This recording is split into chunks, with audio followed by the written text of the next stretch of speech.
اینجا بە شێوازەی تایبەتر زوڵم و ستەم و ناحەقکاری هۆکارێکە بۆ لە نێوچوون و بۆ تیاچوون و بۆ فەوتانی هەموو گەلێک و هەموو کۆمەڵگایەک لە ساڵیادی ڕاپەڕینە.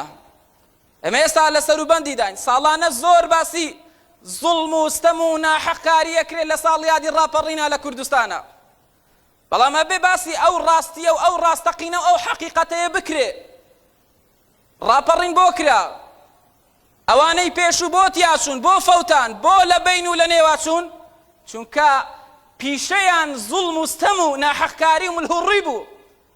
دەکاتە بێ وایەتانەوە ئەو دەقانە بۆ خەڵکی بخوێندرێتەوە کە زاڵمان و ستەمکاران کارێکی باش و چاک ناکەن، خۆیان لە نێو ئەبن و میلەتەکەی خۆیشیان بەهۆی ئەو زوڵم و ستەمەیە لە نێو ئەبن.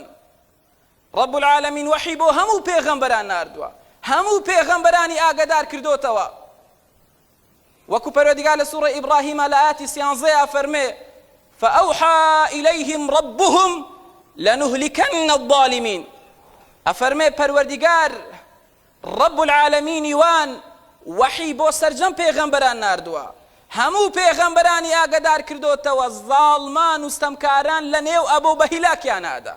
لنهلكن الظالمين ئەو لایە بۆ جەختکردنەوە و بۆ دڵنیاکردنەوەی بە جەختکردنەوە بە دڵنیایی هەموو پێغەمبەرانی من، هەموو ڕەوانکراوان و سپێردراوانی من ئاگادار بن زاڵمان و ستەمکاران لە نێو ئەبین و بە هیلاکیانە ئەبین.